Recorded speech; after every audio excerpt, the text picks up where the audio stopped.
Dative is back at it here to give everyone another Walking Dead Season 10 episode reaction video. But as always, before I get into that, it's extremely important, if you're not caught up to the point where I am in rewatching or watching The Walking Dead, or if you don't know, I suggest that you take the initiative and pay attention to the episode title, which of course I'll put in the description for you. If that's the case, you find out you're not caught up, I would suggest, and I hope everyone else would too, that you don't watch this video any further to avoid any potential spoilers. This will be The Walking Dead Season 10, episode number 15. The title of this episode is called The Tower. This will be my reaction review recap of the episode. Princess introduces herself to Eugene, Ezekiel, and Himiko, but as they are trying to figure out her unique, very unique personality, a group of walkers appear, but before they can stop her, Princess uses a machine gun to put down the walkers, which frightens their horses away. Interesting. And then Princess apologizes profusely and says she knows where they can get some wheels. They start walking across the city, but the trio find Princess's directions to be slightly erratic. At one point, they walk through a live minefield where they find the remains of their horses.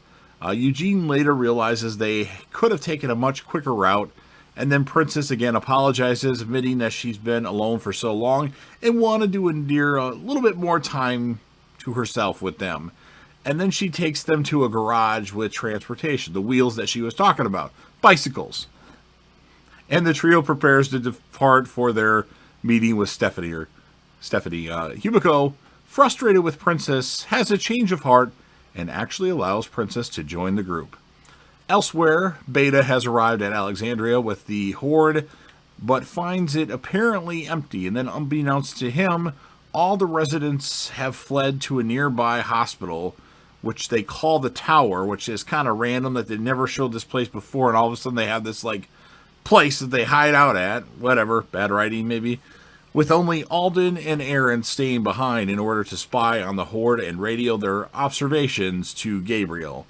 And then as they discuss their next assault with the other whispers, Beta begins to hear voices in his head. And then he decides to retreat and begin to lead the Horde towards Oceanside. Aaron informs Gabriel that they are heading towards Oceanside as expected. And then outside the hospital, Carol and Kelly scavenge wires from some cars during an errand for Luke. While scavenging, Carol apologizes to Kelly about her actions in the cave, but Kelly thinks nothing of it and believes that Connie is indeed still alive. And then inside the tower, as they put it, Negan, he apologizes to Lydia for killing her mother, and he actually says that he liked her. However, Lydia emotionally struggles with both her anger towards Negan for the act, but also letting out her hatred of Alpha, and then the two eventually embrace. And then out in the woods, finding Judith out on her own, Daryl teaches Judith some of his own survival tips. Now, after Daryl shoots and interrogates and kills a nearby Whisper, much to Judith's dismay, he is tearfully told by Judith that she has become more concerned about losing more of her family after Michonne's departure. In response to that, Daryl can't promise that he will never leave, but assures Judith that she has a larger family than just him.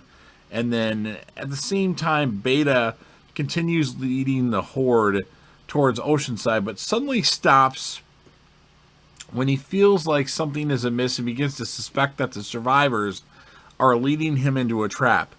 Just then he spots one of the hospital cats prowling, and voices in Beta's head then direct him towards the hospital. So the hospital had a cat at it that, was it Judith and Lydia were petting? Or maybe it was RJ? I don't remember who was petting the cat, but there was a cat there. And shadowing the Horde, Alden and Aaron notice it changing direction and try to contact Gabriel. Failing at that point in time to get a signal, the two decide to retreat but are unexpectedly surrounded by a group of whispers. And immediately after Daryl and Judith talk, Daryl is actually contacted by Gabriel over the walkie-talkie and Gabriel reveals that the hospital is surrounded by a horde, and once arriving outside the hospital, Beta begins to chant and hallucinate, with the walkers doing so too, or the Guardians as Beta sometimes calls them, and that is the end of the episode. So it's a lot of setup for what was supposed to be the season finale of season 10, and then of course the pandemic hit and they added 6 more episodes to it. Those 6 episodes might not have been the best, although a couple of them were enjoyable, but half of them sucked, half of them were good. Again, it's a slow episode. As far as the character, well, let's talk about what the score of the episode is. So I like some of the stuff that happened. They kind of put Carol with Kelly to kind of, get some, Kelly gave Carol assurances that essentially she thinks Connie's alive and she doesn't blame Carol for anything. But, yeah, people are being too nice to Carol. Carol fucked up. I did like the stuff with Negan and Lydia. I thought that was good. Beta, he's always good. Everything he does. Judith is now the moral compass of the show, it seems like, from this episode at least. And you know what happens to the moral compasses of The Walking Dead? Might I remind you? Dale, Herschel, Tyrese, Glenn.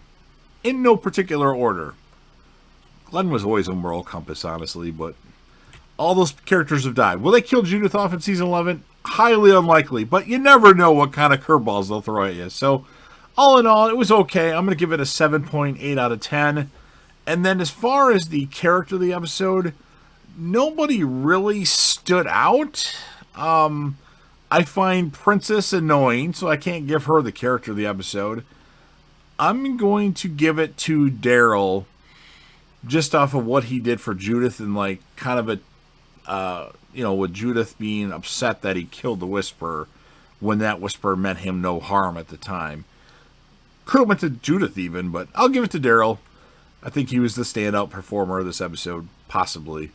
So you've heard what I have to say about this episode. Now it's your turn. So if you're a fan of The Walking Dead, go ahead and smash that like button, especially if you're excited for season 11. I am definitely excited. August 22nd, right around the corner. And if you know anybody that would be interested with this, with this, I should say, go ahead and share the video with them. Don't forget to leave me a comment with your thoughts. You can score the episode, you can talk about the episode, or give me anything Walking Dead related. It doesn't matter. And then, of course, last but certainly not least, don't forget to hit that sub button, subscribe to the channel, join the team, show your damn support, and be a part of something special. And JDev will return.